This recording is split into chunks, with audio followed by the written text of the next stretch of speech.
Pertama-tama, marilah kita ucapkan puji dan syukur kehadirat Allah Subhanahu wa Ta'ala, yang mana berkat rahmat kesehatannya yang telah diberikan kepada kita, kita bisa berkumpul di ruangan kelas 5 ini dalam acara diseminasi guru penggerak angkatan 9 tentang modul 1.4, yaitu tentang budaya positif. Oke, tak lupa pula salawat beserta salam saya ucapkan kepada arwah junjungan kita Nabi besar Muhammad SAW dengan ucapan Allahumma sholli ala Muhammad wa ala ali Muhammad. Pertama-tama saya ucapkan terima kasih kepada Ibu Kepala Sekolah beserta rekan majelis guru yang telah memberikan kesempatannya untuk hadir pada acara diseminasi kali ini sehingga saya bisa menyampaikan apa yang saya dapat selama menjadi calon guru penggerak angkatan 9 selama lebih kurang 1,5 bulan masa pendidikan. Semoga apa yang saya sampaikan nanti bisa kita implementasikan bersama-sama di kelas ataupun di sekolah kita yang kita cintai ini.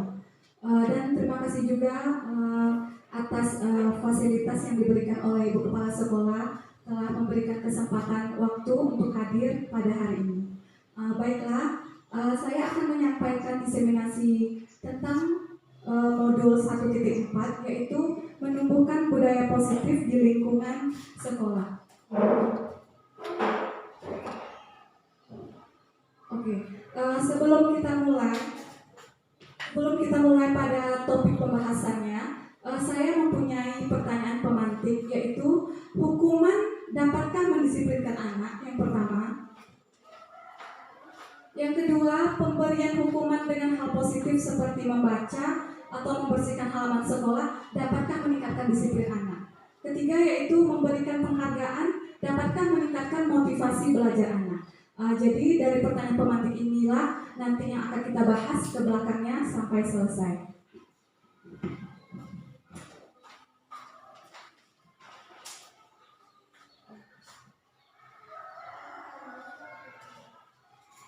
Oke, selanjutnya sebelum kita masuk pada topik pembahasan, kita harus terlebih dahulu mengetahui apakah tujuan pendidikan menurut Ki Hajar Dewantara. Baiklah, seperti yang Ibu perhatikan, Ibu lihat, tujuan pendidikan adalah menuntut segala kodrat yang ada pada anak agar mereka dapat mencapai keselamatan dan kebahagiaan yang setinggi-tingginya, baik sebagai manusia maupun sebagai anggota masyarakat. Oleh sebab itu, pendidik itu hanya dapat menuntut tumbuh atau hidupnya kekuatan kodrat yang ada pada anak agar dapat memperbaiki lakunya, bukan dasarnya, bukan basicnya, hidup dan tumbuhnya kekuatan kodrat anak. Itu menurut Ki Hajar Dewantara.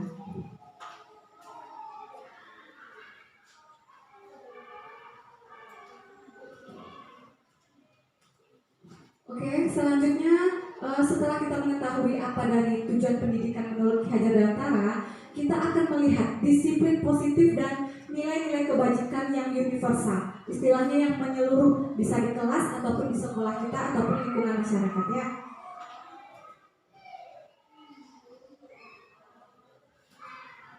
Baik, ini ada sebuah perubahan paradigma, yaitu tentang kegiatan kepala tangan. Sebenarnya kita bisa mempraktekkan ke depan. Saya akan meminta dua orang guru rekan sejawat saya untuk maju ke depan. Bagaimana cara kita, misalnya kita mempunyai kertas di tangan, sedangkan teman kita menginginkannya. Bagaimana cara kita bisa mengambilnya, atau dengan dirampas atau dengan rayuan? Kita akan mencoba. Bagaimana umpan balik dari kita lanjutkan. Saya minta kepada dua orang guru, Ibu Citra dengan Ibu Tifa, silakan maju ke depan.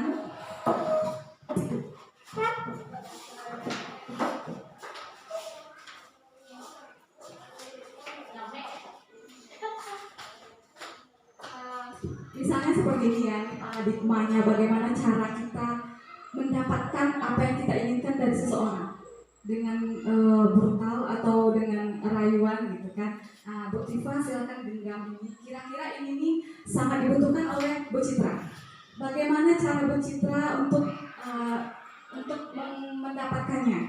Jadi dari ini kan cuma sekedar pemantik ya. Bagaimana cara membujuk Dengan membujukkah, mengancamkah, atau menggertakkah? Nah, kita coba. Oke, silakan. Gimana cara Bu Citra? Atau minta iya, balik aja Bu. Si Citra yang pegang. Ya oke. Bu Citra lah yang pegang. Bu Tifa yang merayu atau menghardik, merayu, menyuap atau apa saja. Bu Citra boleh pinjam kertas yang di tangan Bu Citra. Waduh. Sangat baik sekali ya. Mudah sekali dirayu. Berarti saya mempunyai murid yang baik hati. Oke, tepuk tangan untuk Bu Citra, Bu Tifa. Silakan duduk lagi.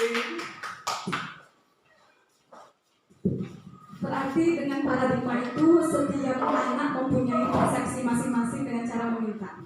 Ada anak yang langsung mau memberikan seperti Bu Citra, ada anak yang kekeh tidak bisa.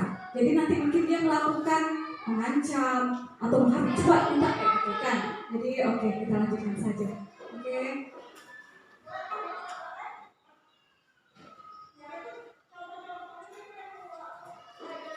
Nah inilah setelah paradigma yang kita tampilkan, jadi kita punya perubahan paradigma teori kontrol atau ilusi kontrol. Yang pertama, yang tadi kan yang kita tampilkan murid dengan murid. Jadi kalau kita sebagai guru hampir sama, bagaimana cara kita mengajak murid untuk bisa mendengarkan ketika guru menerangkan, bagaimana bisa mengajak murid untuk bisa menyelesaikan tugas yang diberikan. Nah inilah dia. Pertama, ilusi guru mengontrol murid. Bagaimana cara? Terus, ilusi bahwa semua penguatan positif efektif dan bermanfaat. Ketiga, ilusi bahwa kritik dan membuat orang merasa bersalah dapat menguatkan karakter. Apakah nanti seperti itu? Yang keempat yaitu ilusi bahwa orang dewasa memiliki hak untuk memaksa. Jadi seorang guru bisa melakukan perubahan ini apabila tergantung situasi kelasnya atau sekolahnya nanti. Ya, selanjutnya yaitu siapakah yang sesungguhnya yang memiliki kontrol? Kalau menurut saya, tentu pastinya guru ya yang memiliki kontrol. Yang pertama ada stimulus responnya, bagaimana teori kontrolnya bisa kita perhatikan bersama. Stimulus responnya yang pertama realitas atau kebutuhan kita sama. Teorinya berarti yang sebenarnya itu kan tidak semua sama kebutuhannya, berbeda-beda. Yang kedua, semua orang melihat hal yang sama. Teorinya setiap orang memiliki gambaran yang berbeda. Ketiga, kita mencoba mengubah agar berpandangan sama dengan kita. Teorinya kita berusaha memahami pandangan orang lain tentang dunia. Keempat, perilaku buruk dilihat sebagai suatu kesalahan. Semua perilaku memiliki tujuan, baik buruk ataupun yang baik. Orang lain bisa mengontrol saya, teorinya hanya Anda yang bisa mengontrol diri Anda. Saya bisa mengontrol orang lain, Anda tidak bisa mengontrol orang lain. Begitulah seterusnya. Jadi ini antara stimulus yang kita inginkan dan teori yang kita dapat dari pelajaran. Seperti dalam pikiran kita harus bisa mengontrol orang. Ternyata orang itu tidak mau dikontrol. Jadi itulah yang akan kita lakukan, bagaimana budaya positif yang akan kita buat untuk bisa menyamakan persepsi nanti, baik di kelas ataupun di sekolah.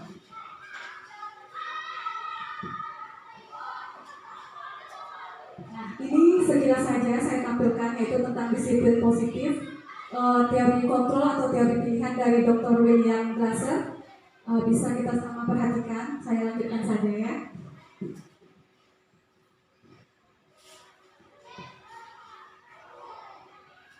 Nah, dari semua tadi yang ke belakang tadi, kita bisa melihat apakah sebenarnya makna disiplin. Baik itu tujuan guru mengontrol murid, terutama pertama ingin berperilaku anak murid yang disiplin. Baik itu dalam mengerjakan tugas, baik itu dalam berpakaian, berbicara, atau membuat budaya pembiasaan yang baru di sekolah, tentunya yang berbudaya positif. Pertama kita akan mengetahui apa itu makna disiplin. Disiplin itu berasal dari bahasa Latin yaitu disciplina, yang artinya belajar.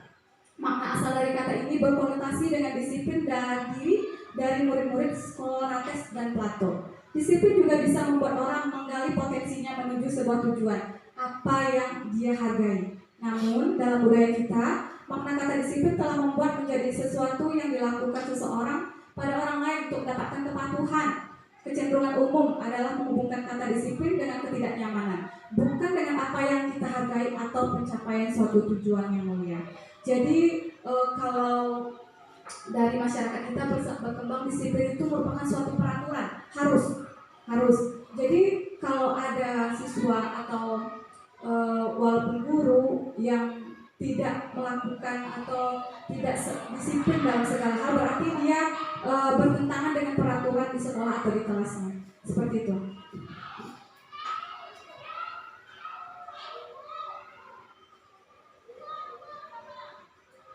Nah, setelah kita melakukan disiplin di sekolah baik pun di kelas, tentu kita akan memperoleh nilai-nilai kebajikan universal. Nilai-nilai kebajikan adalah sifat-sifat positif manusia yang merupakan tujuan mulia yang ingin dicapai setiap individu. Nilai-nilai tersebut bersifat universal dan lintas bahasa, suku, bangsa, agama, maupun latar belakang. Jadi nilai kebajikan itu tidak hanya khusus suku kita aja atau agama kita saja, tetapi secara universal.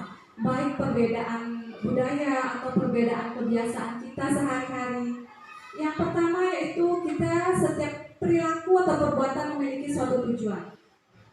Kedua, dengan mengaitkan nilai-nilai kebajikan yang diyakini seseorang, maka motivasi intrisinya akan terbangun sehingga menggerakkan motivasi dari dalam untuk mencapai tujuan yang mulia yang kita inginkan. Ketiga yaitu nilai-nilai kebajikan yang ingin dicapai setiap anak Indonesia. Kita kenal dengan profil pelajar Pancasila yang seperti biasa sering kita ketika ada webinar, ketika ada workshop selalu disampaikan, yaitu beriman, bertakwa kepada Tuhan Yang Maha Esa dan berakhlak mulia. Kedua, mandiri. Ketiga, bernalar kritis. Empat, berkebinekaan global, bergotong royong, dan kreatif. Jadi tujuannya adalah dari profil pelajar Pancasila ini adalah menciptakan atau menjadikan anak itu yang berkarakter dan kreatif. Ada anak yang berkreatif, sangat kreatif, cuman karakternya kurang, sopanannya, cara bicaranya. Jadi dari diseminasi ini kita nanti sama-sama belajar bagaimana cara menimbulkan karakter yang baik dalam diri anak.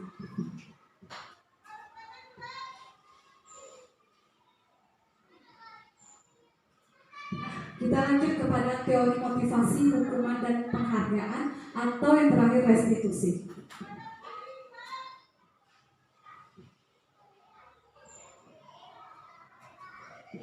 Nah, teori motivasi perilaku manusia.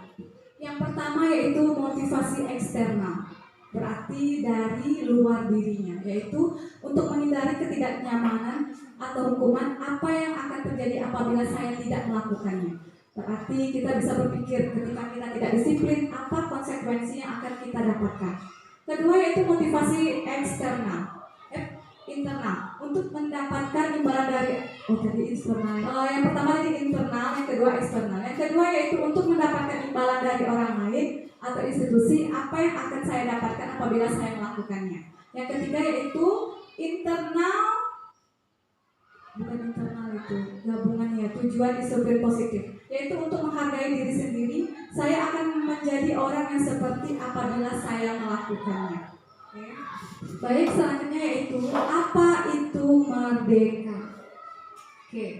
Merdeka, kata merdeka menurut Ki Hajar Dewantara, yaitu merdeka itu artinya tidak hanya terlepas dari perintah, akan tetapi juga cakap buat memerintah diri sendiri. Itu menurut Ki Hajar Dewantara ya.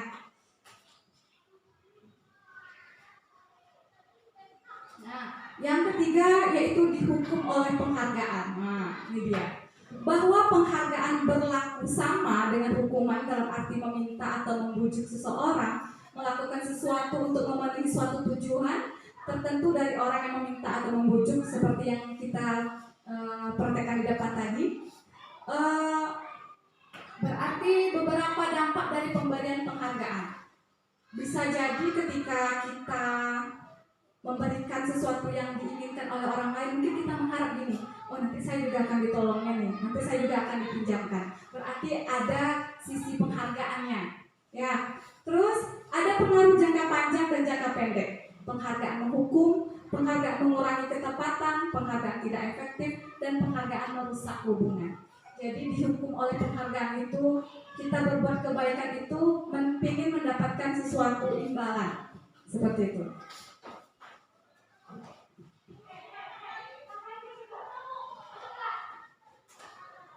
Nah, sekarang kita akan melihat perbedaan hukuman dan konsekuensi.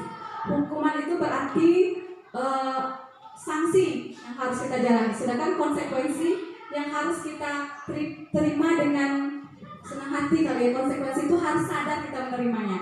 Hukuman misalnya sesuatu yang menyakitkan harus terjadi, membuat anak sakit fisik maupun hati untuk jangka waktu lama. Anak membenci kedisiplinan, paksaan, mendorong anak menyakiti diri sendiri, konsep diri yang buruk, anak belajar untuk menyembuhkan kesalahan, marah, rasa bersalah, dipermalukan, merasa tidak dihargai. Kalau konsekuensi, sesuatu yang harus terjadi, membuat anak merasa tidak nyaman dalam jangka waktu pendek. Anak menghargai disiplin, stimulus tanggapan, mendorong anak agar mudah menyesuaikan diri. Konsep diri yang baik, anak belajar untuk mematuhi peraturan. Kehilangan hak, dibuat tidak nyaman, diasingkan untuk sementara. Berarti kalau hukuman ini lebih menyakitkan kalau menurut saya daripada konsekuensi diterima itu, berarti kan sadar dia harus menerima.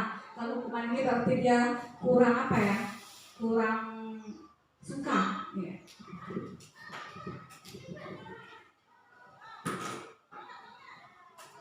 Nah, dari semuanya yang telah saya jabarkan tadi, disiplin itu berarti kita patuh terhadap peraturan. Misalnya di kelas kita mempunyai peraturan kelas, tapi pada kurikulum merdeka berubah menjadi keyakinan kelas. Keyakinan kelas ini yang kita sepakati bersama, misalnya guru dengan siswa, atau di sekolah semua ekosistem yang ada di sekolah. Kalau dulu kita buatkan tata tertib, kalau saya dulu membuat seperti itu, peraturan atau tata tertib. Sekarang keyakinan. Kalau tata tertib dan peraturan itu biasanya guru tidak menanyakan, ya kan? Kalau kita sekolah dulu udah ada aja peraturannya seperti itu, kamu harus seperti ini. Tapi kalau keyakinan kelas ini kita akan membuatnya secara bersama, yang nantinya ketika ada yang melanggar, dia tahu apa yang akan dia lakukan, apa yang harus dia rubah, seperti itu.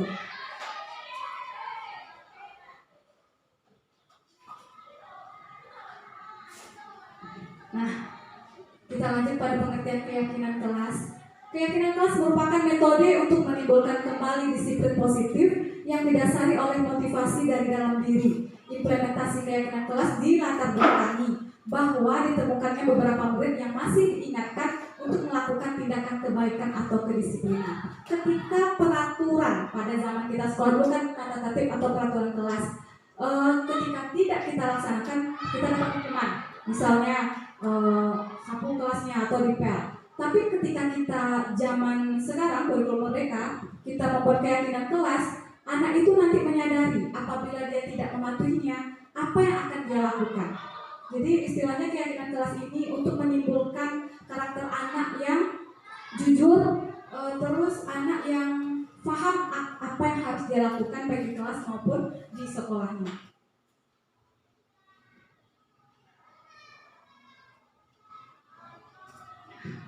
Kenapa harus keyakinan kelas? Mengapa tidak peraturan saja seperti yang telah kita bahas tadi?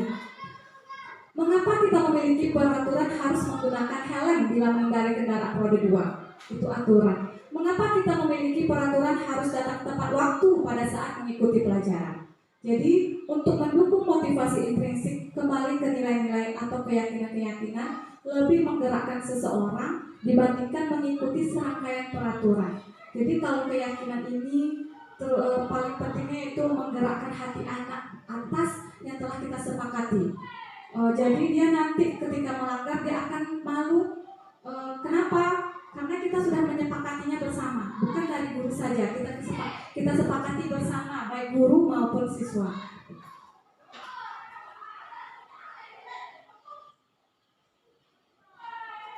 Nah, ini contoh sisi kiri peraturan, kalau sisi kanan keyakinan kelas, yaitu nilai kebajikan yang dituju. Kalau dulu kita membuat seperti saya masih membuat seperti itu, membuang sampah di tempat sampah, berarti itu kan peraturan. selalu kembalikan buku ke tempatnya.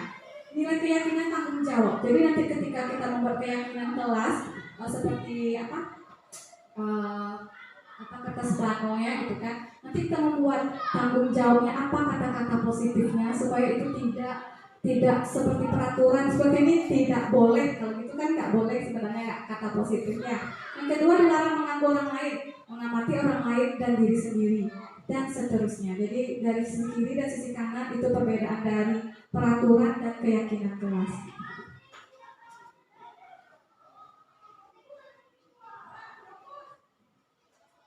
Nah, ini kita lanjut kepada poin ketiga, yaitu kebutuhan dasar manusia.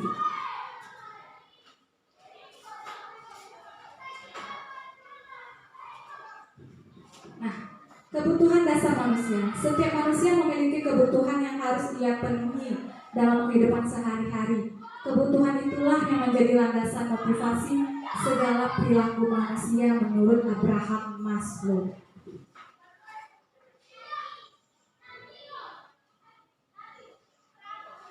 Nah, ini dia diagram kebutuhan dasar manusia.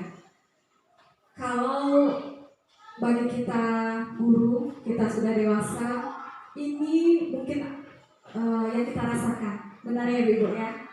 Benar ya Bu Pin ya? Benar ya? Tetapi mungkin bagi anak-anak mungkin belum. Ya, dia nggak tahu dia tentang bertahan hidup atau kebebasan yang seperti pikiran orang dewasa. Tapi inilah kebutuhan dasar manusia. Pertama, manusia membutuhkan kasih sayang dan rasa diterima. Kedua, kesenangan. Ketiga, penguasaan. Keempat, kebebasan. Dan kelima, bertahan hidup.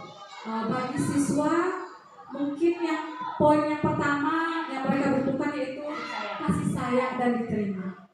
Jadi ketika dia diperlakukan baik, ketika guru memperlakukan dia diterima di kelas atau di sekolah, mungkin akan merubah perilakunya. Yang kedua, mungkin siswa ingin kesenangan. Mungkin penguasaan, bertahan hidup dan kebebasan itu mungkin belum ya sampai kesenangan.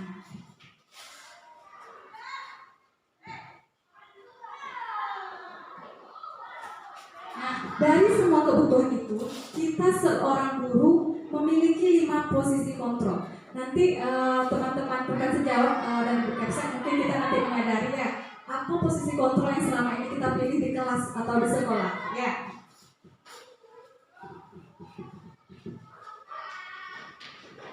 Nah, ini dia. Pertama, kalau zaman dahulu guru mungkin banyak yang jadi posisi kontrolnya penghukum ya kan, tidak puas PR mana tangannya gitu kan. Ada penghukum, pembuat orang merasa bersalah, menjadi teman, pemantau atau manajer. Nah, bisa kita lihat kalau penghukum itu seorang penghukum bisa menggunakan hukuman fisik maupun verbal atau kata-kata ya. Kedua, pembuat orang merasa bersalah. Biasanya guru akan bersuara lebih lembut. Nena, nggak kasihan anak ibu sama ibu dong, kayak gitu kan. Ketiga, sebagai teman, guru pada posisi ini tidak akan menyakiti murid, namun akan tetap berupaya mengontrol murid melalui persuasi. Keempat, monitor atau pemantau. Memonitor berarti mengawasi. Jangan kayak gitu, jangan kayak gitu. Itu kan pemantau seperti itu kan. Kelima yaitu manajer, yaitu respon yang menunjukkan tanggung jawab guru dalam posisi terakhir. Manajer adalah posisi mentor di mana guru berbuat sesuatu bersama dengan murid, mempersilahkan murid mempertanggungjawabkan perilakunya, mendukung murid agar dapat menemukan solusi atas permasalahannya sendiri. Nah, dari 5 posisi kontrol ini, saya ingin bertanya ke salah seorang guru, di posisi manakah yang pernah kita lakukan selama kita menjadi guru, baik itu dalam lingkungan kelas kita atau dalam lingkungan sekolah kita. Kepada Ibu Vivi lah. Oke. Silakan Bu Vivi. Yang nomor 2. Nomor 2. Membuat orang merasa bersalah. Contohnya apa, Bu? Ya seperti tadi yang disampaikan, kalau anak misalnya tidak mengerjakan PR, kita kan sering menyebut kalau tidak membuat PR tidak kasihan sama orang tuanya dulu. Iya. Oke. Berarti sama kita ya. Saya juga sering seperti itu. Kamu gak kasihan nak, orang tua kamu udah susah cari uang, buat jajan kamu pergi sekolah, PR aja gak kamu buat. Oke. Saya pengen satu orang guru lagi sebentar. Oke. Selanjutnya guru. Jangan saya tunjuk orangnya. Siapa yang bersedia menyampaikan posisi kontrol mana yang telah pernah dilakukan? boleh angkat tangan. Oke, silakan Bu Pit. Saya lebih cenderung bervariasi, Bu. Saya nomor 2 dan nomor 5. Nomor 2 dan nomor 5 ya. Bisa Bu Pit sampaikan alasannya? Alasannya, Ya, Bu. yang pertama saya ingin mendapatkan hati anak dulu Oh iya. dan mengembalikan hatinya, Iya. menimbulkan rasa kesadarannya pertama sekali. Iya. Yang kedua baru nanti saya setelah rasa ada sama anak, Iya. baru saya tanamkan rasa tanggung jawab terhadap pekerjaan yang akan dia buat dan bagaimana dia mengatasi masalah sehingga dia bisa kembali mengerjakan tugasnya. Seperti itu. Ya. Terima kasih Bu Pit. Beri tepuk tangan dong, jawabannya sangat luar biasa. Berarti Bu Pit memilih kedua dan kelima. Jadi mengambil hati dulu. Iya. Setelah mereka merasa diterima, Iya. mereka pasti akan melakukan tanggung jawabnya dengan senang hati. Seperti itu. Oke, terima kasih teman-teman telah memberikan apa yang pernah dia lakukan di kelas. Selanjutnya saya akan teruskan. Nah, ini dia.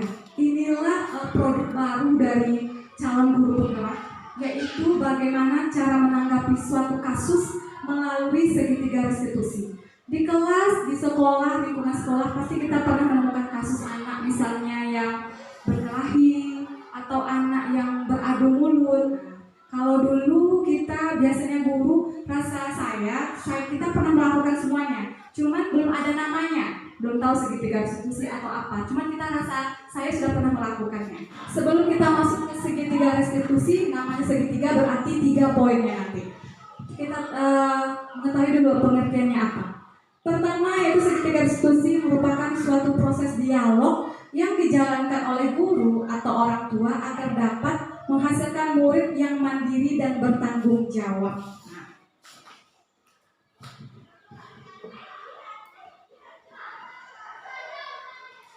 Nah, ini dia. Mungkin kurang jelas ya, saya bacakan saja. Ini adalah konsep yang dijalankan ketika kita menghadapi suatu kasus yang terjadi pada siswa. Pertama, kamu tentu punya alasan mengapa melakukan itu. Nah, itu adalah kata-kata dari yang poin pertama segitiga restitusi, yaitu validasi tindakan salah. Jadi ketika kita punya kasus anak itu, mengapa dia melakukan seperti itu? Rasa saya, kita telah melakukannya ya, ngapa buat kayak gitu? Pasti ada kita dulu gitu kan. Adakah cara yang lebih efektif untuk mendapatkan apa yang kamu butuhkan? Misalnya tidak dengan merampas, tidak dengan menghardik. Setelah validasi tindakan yang salah, kita akan menstabilkan identitas. Nah, itu dia. Menstabilkan identitas nih, oke, semua orang pernah bersalah. Tetapi itu kan perbuatan yang tidak benar. Kita tidak langsung kamu salah seperti itu, kamu sendiri saja yang seperti ini. Nah, jadi kalau yang dari menstabilkan identitas seperti itu, dia merasa tidak terlalu bersalah, sehingga nanti dia menyadari kesalahannya. Poin yang ketiga yaitu menanyakan keyakinan. Nah, dari keyakinan yang telah kita buat baik di kelas maupun di sekolah, jadi itu poin pertamanya, itu membuat keyakinan kelas dan sekolah. Setelah itu terjadi kasus atau masalah, baru kita masukkan segitiga restitusinya. Kalau menanyakan keyakinan, kan kamu tahu apa keyakinan kelas kita. Misalnya mencoret dinding meja itu dilarang, tetapi kenapa kamu melakukan? Kan sudah kita sepakati. Nanti mendorong anak itu merasa, oh iya ya, berarti saya ikut memberikan pendapat kemarin, itu poin-poin keyakinan kelas kita. Tapi kenapa saya melanggarnya? Jadi dengan segitiga restitusi ini kita berharap bisa menumbuhkan budaya positif, karakter yang lebih baik. Walaupun tidak semua di kelas itu akan baik-baik saja ya Bu Pit ya, pasti ada masalahnya, pasti ada sesuatu yang tidak baiknya. Jadi bagaimana cara kita guru untuk menjadikan permasalahan itu normal kembali dengan segitiga restitusi. Saya ingin bertanya kepada Bu Tifa, dari ketiga segitiga restitusi ini mana yang pasti pernah Bu Tifa lakukan ya? Rasanya semuanya pernah ya, cuman yang diingat paling sering dilakukan dari poin yang 3. Silakan. Validasi kesalahan. Validasi tindakan yang salah. Ya, contohnya. Ya. Misalnya anak melakukan suatu kesalahan, Ya. ditanya, yang mau ditanya kenapa Iya. bisa melakukan kesalahan Iya, itu, iya. dan nanti juga ditanya juga bersambung juga Bu ya Iya. sampai ketiga poin Iya, dari iya. segitiga Restitusinya, itu iya. rasanya dilakukan. Iya, cuman kita poin yang jelasnya itu tuh kita kan belum tahu, cuman pernah kita lakukan Iya, semuanya. pernah dilakukan. Oke, terima kasih Bu Tifa. Baik, kita lanjut sedikit lagi. Ini dia tadi dari yang kita sampaikan tadi kan. Validasi pernikahan yang salah, apa kata-katanya, apa yang penting, menanyakan keyakinan. Oke, tadi sebenarnya kasus udah kita lewati saja, nggak apa-apa. Nah, ini dia yang terakhir. Analisis kasus dari kasus yang tadi dengan segitiga restitusi. Menstabilkan identitas dengan bertanya, validasi tindakan yang salah dengan bertanya, menanyakan keyakinan kelas dengan bertanya.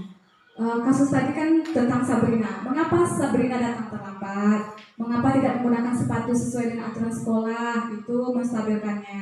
Validasi tindakan salah, Sabrina, kamu tentu punya alasan mengapa tidak menggunakan sepatu hitam. Sabrina, nampaknya kamu terburu-buru supaya tidak terlambat sekolah. Dan menanyakan keyakinan kelas. Sabrina, kamu tahu keyakinan sekolah yang sudah disepakati. Jadi kita sepertinya sudah melakukan semuanya ya. Cuman namanya aja yang belum kita temukan. Oke.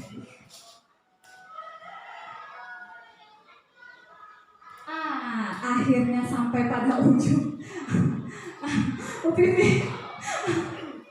Oke, sekian diseminasi yang saya sampaikan. Tetapi sebelum saya akhiri, saya ingin mendapatkan refleksi diri dari guru. Apa yang dia dapatkan dari penjabaran singkat saya? Silakan, Bu Tifa, silakan.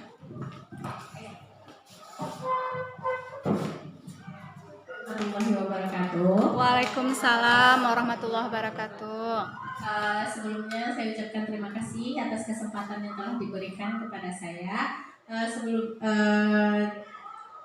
Dan juga mengucapkan terima kasih kepada Bu Mila yang telah mau berbagi ilmu yang didapat dalam pendidikan guru penggerak. Dengan diseminasi ini yang disampaikan Bu Mila tadi, kami banyak mendapatkan ilmu dan pengetahuan baru terkait dengan proses pembelajaran dan budaya-budaya positif yang harus kita tumbuhkan, baik di kelas maupun di lingkungan sekolah. Mungkin itu yang dapat saya sampaikan. Terima kasih. Assalamualaikum warahmatullahi wabarakatuh. Waalaikumsalam warahmatullahi wabarakatuh.